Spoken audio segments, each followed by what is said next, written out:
seperti kumpulan monyet di kebun binatang. Wow.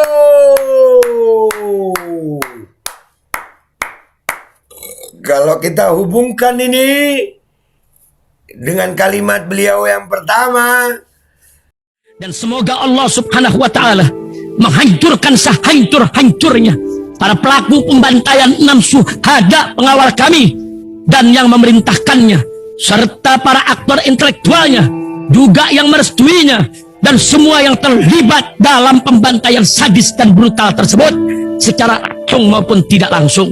Allahumma dammirhum tadmira waqtulhum badada wala tughadir minhum ahada ya qawi ya matin ya muntaqim amin ya rabbal alamin. Allahu Akbar, Allahu Akbar. Baju koko Habaib Putih present Al-Godi.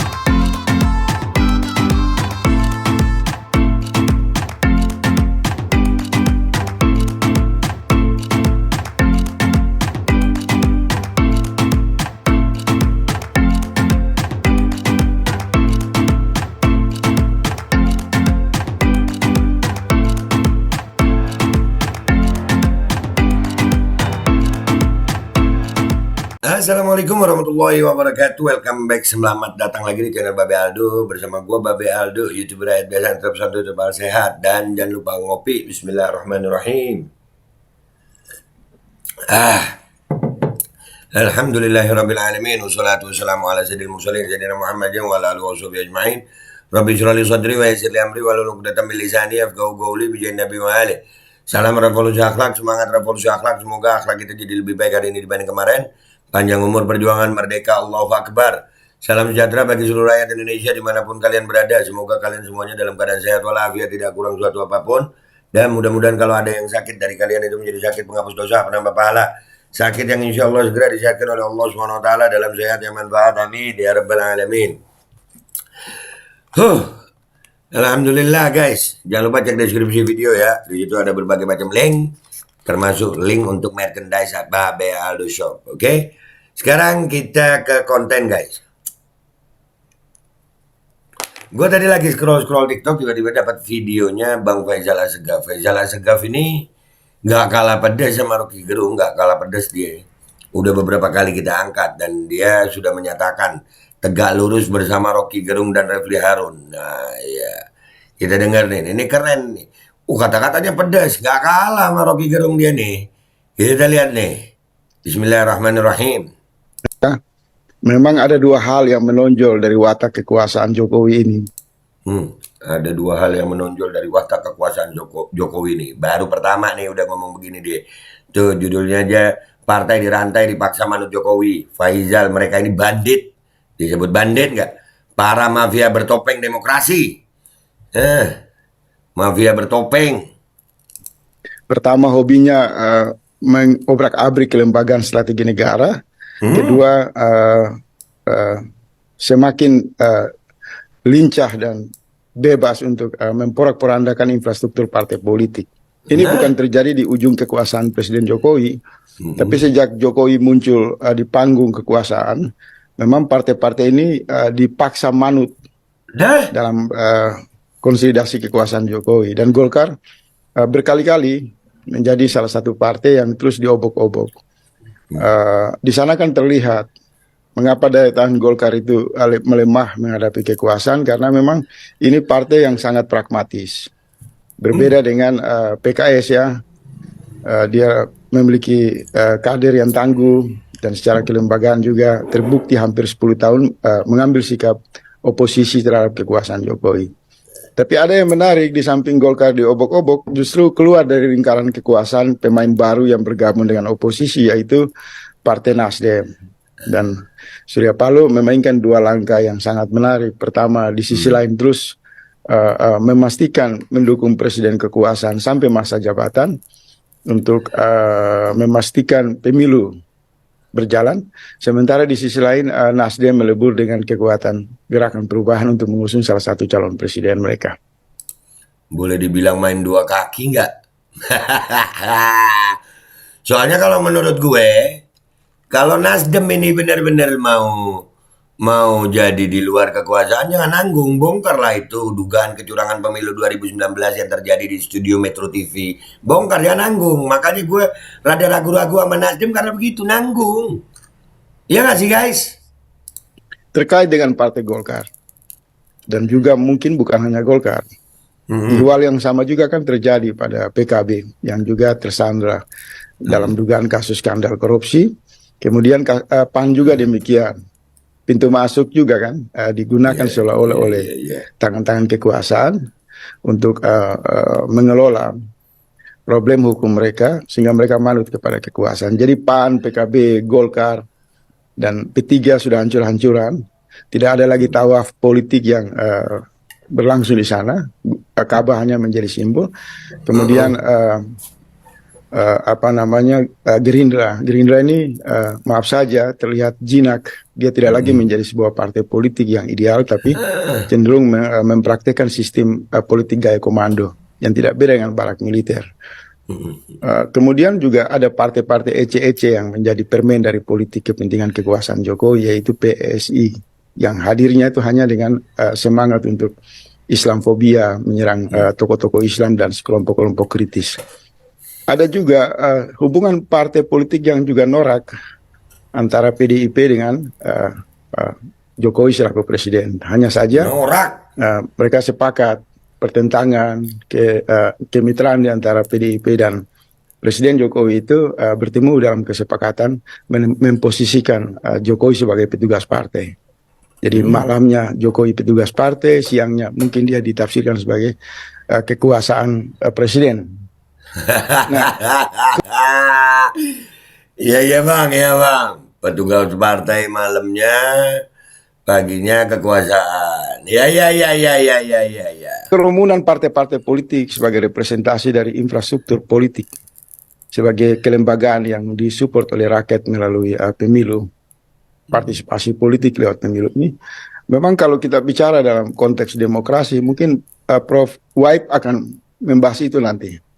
Ini sebenarnya tidak bisa disebut ideal partai politik. Ini kawanan bandit sebenarnya. Nah, ini nggak ideal disebut partai politik. Ini kawanan bandit. Makanya gue nggak percaya partai politik sampai hari ini karena apa? Masih ragu-ragu aja gue. Tadi disebut sama Bang Faisal PKS. PKS gue ngelihat kemarin Abu Bakar begitu. Ya, terus mau percaya siapa? Nantilah kita simpulin ini. Nanti kita simpulin. Nih kawanan bandit nih yang katanya Bang Faisal nih. Lanjut, buset, kawanan bandit. Lebih pedas dari Rocky Gerung nih. Para mafia dengan topeng demokrasi saja. Karena kalau partai politik dalam ilmu politik yang kita pahami, baik di mahasiswa semester 1 sampai kepada pakar ilmu pengetahuan yang terlibat dalam dunia ilmu bernegara, di dalam maupun di luar negeri, ketika melihat realitas partai politik di Indonesia itu kehilangan selera. Kita tidak menemukan lembaga-lembaga ini hadir sebagai representasi dari organisasi partai politik yang ideal. Dia cenderung dikuasai oleh pendekatan di internal adalah praktek komando politik yang berkuasa sepenuhnya di sana adalah segelintir orang dan lebih menonjol adalah ketua umum partai. Kemudian di luar partai dia punya relasi terselubung dengan supporting tangan-tangan jahat yang belakangan ini muncul di ruang publik yang disebutkan oleh rakyat. Partai dikendalikan oleh kekuatan oligarki. Ketiga, secara konseptual kerumunan orang di pasar partai politik ini semakin menunjukkan ini satu gelanggang transaksi atau interaksi para makelar. Bener, tapi ini dia yang ngomong. Sangat benar, beralasan dan sesuai fakta. Kawanan bandit. Para Markus saja. Sehingga mereka tidak luput dari jeratan hukum. Satu persatu hari demi hari kita lihat di ruang publik partai politik sumbangan terbesar mereka adalah menghadirkan para koruptor yang terus menerus tanpa berganti. Benar. Jadi secara infrastruktur bangkrut, secara moral mereka tidak bisa dinyatakan memiliki martabat dan wibawa di depan rakyat, dan secara politik pragmatis ini menjadi santapan lezat di meja kekuasaan. Tinggal presiden yang memiliki nafsu untuk menguasai parlemen, maka syarat penguasaan atas parlemen ya harus menguasai partai politik, mengontrol partai politik. Maka partai-partai besar seperti PDIP, Gerindra, Golkar itu memang diikat, dirantai secara kuat oleh kepentingan kekuasaan, dan kemudian terbukti mereka dipenjarakan di satu tempat namanya gedung DPR, dan mereka diberi makan seperti kumpulan monyet di kebun binatang. Wow.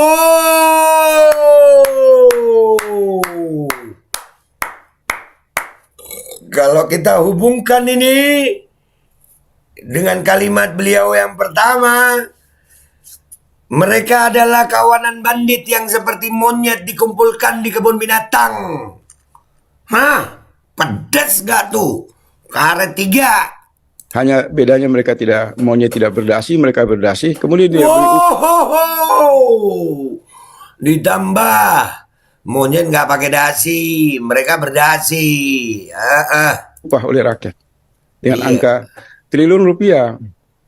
Dan orang-orang ini tidak sekedar menikmati lezatnya upah negara, mereka juga terlibat kong kali kong proyek dengan kekuasaan. Maka muncul BTS, muncul skandal-skandal korupsi besar yang tidak lepas dari perpaduan syahwat kekuasaan dan kepentingan politik, partai politik. Saling tukar guling kepentingan di sana terjadi. Maka di posisi ini kita melihat ini rontoknya sebuah sistem demokrasi, hancurnya sebuah tatanan bernegara.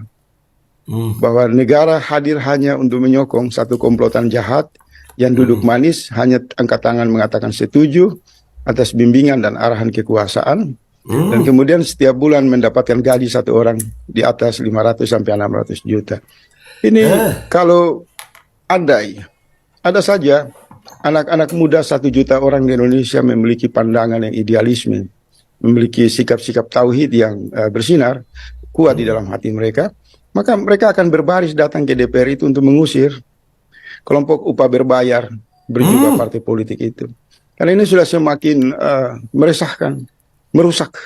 Bahkan pada level disimpulkan oleh rakyat telah melecehkan ideologi Pancasila, melecehkan konstitusi, dan menghardik nurani dan akal sehat rakyat. Jadi partai politik dan keterwakilan mereka pada struktur kekuasaan ini adalah satu perpaduan dari kehancuran, kekacauan bernegara. Nah, apa yang mesti dilakukan? Ini menjadi terus diskusi dalam pilihan-pilihan yang ideal. Sebagian mengatakan bahwa masih terus membutuhkan jalan damai, yaitu elektoral untuk memperbaiki kerusakan yang terjadi. Tapi sebagian juga mengusung poros alternatif yang percaya bahwa hanya jalan pendekatan politik yang revolusioner yang bisa mengakhiri semua pertunjukan jahat ini. Nah, pilihan-pilihan ini dalam berbagai forum saya terlibat, mencoba untuk berkontribusi, memberikan gagasan. Kemarin lewat beberapa forum yang diikuti oleh beberapa guru besar, praktisi hukum, dan beberapa pakar. Saya diundang khusus itu malam Muharram. Dan saya menyampaikan satu gagasan, kalau elektoral ini dengan sistem pemilu yang kita anggap liberal, mengkhianati konstitusi dan Pancasila, maka sebenarnya ada ruang untuk mengkonsolidasikan demokrasi. Kebetulan di sana ada Pak Lanyala Mataliti selaku Ketua DPD RI. Saya memberi saran bahwa yang tersisa di luar partai politik sebagai antitesa adalah Dewan Perwakilan Daerah Republik Indonesia DPD. Karena mereka ini juga kan satu kelembagaan yang secara legal dipilih oleh rakyat dalam angka yang banyak sekali jutaan orang. Maka DPD itu bisa diberdayakan, bisa mengidentifikasi 50 sampai 70 tokoh nasional dari militer, sipil, kampus, religi, terus diumumkan sebagai calon presiden dan diperjuangkan melalui jalur MPR.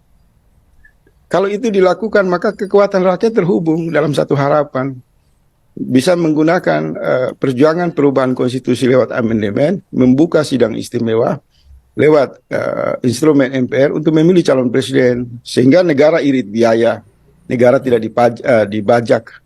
Calon-calon presiden tidak dibajak oleh ketua umum partai. Terus kemudian berhentinya politik cawe-cawe. Kalau usulan saya ini kemudian mendapat respon yang bagus, insya Allah itu akan digulirkan. Sementara dirancang oleh Ihsanuddin Nursi sebagai ketua.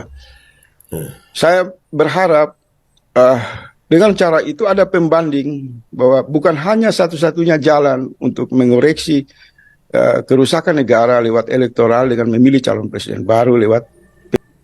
Nah, itu cuman cuplikan karena di TikTok itu cuma 10 menit guys. Ini mestinya agak panjang. Cuman gue nangkep banget ini kesimpulannya. Dan ini kalau gue hubungkan dengan salah satu alasan Rocky Gerung jadi kritikus, karena memang di partai politik ini yang ada di gedung Dewan sana itu udah seperti yang beliau bilang itu.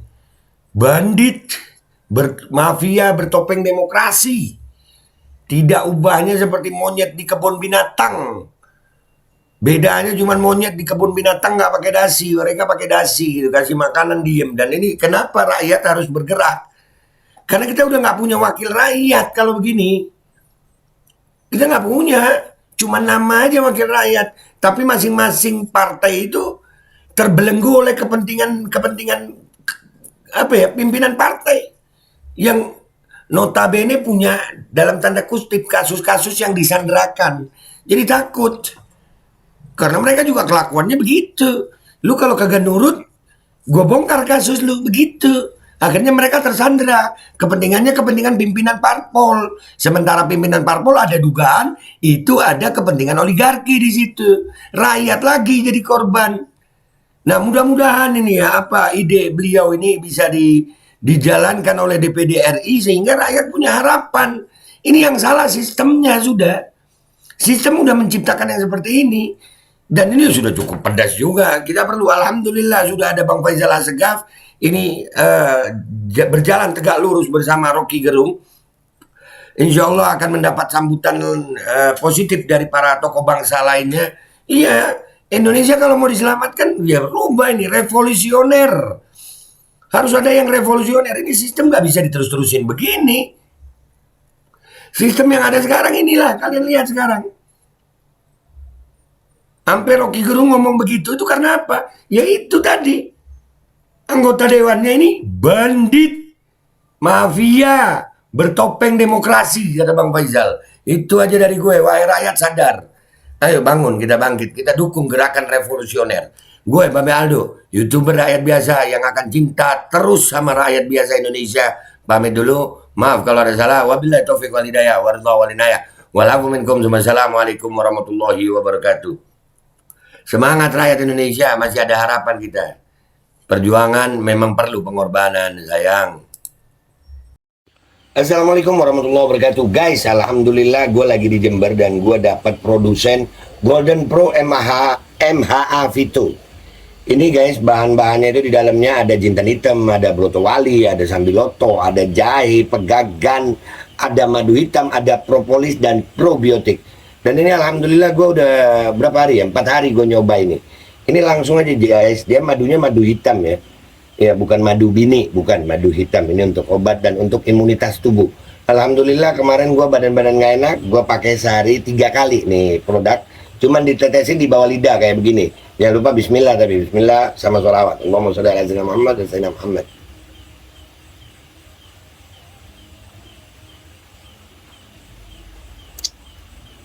Dah begitu aja, sehari 3 kali. Kalian langsung hubungi nomor yang tertera di bawah ini. Ini insya Allah bisa membuat badan kita tahan terhadap segala macam infeksi dari luar untuk imunitas tubuh. Dah gitu aja, langsung pesan ya. Ini nomornya. Bismillahirrahmanirrahim guys. Sekarang ada babe rolen, babe roti molen. Roti ini dibuat yang pasti rasanya enak ya. Ada 3 rasa. Nih, ada pisang keju, ada tape keju, ada pisang coklat. Ini dibuat tanpa bahan pengawet dan melayani pesanan-pesanan kalian yang seputaran Jabodetabek, bisa buat nemenin ngopi, buat acara-acara boleh. Dan ini karena gue paling suka pisang keju, ini gue dulu yang nyoba nih. Ya, dia itu kayak crunchy gitu depannya itu. No.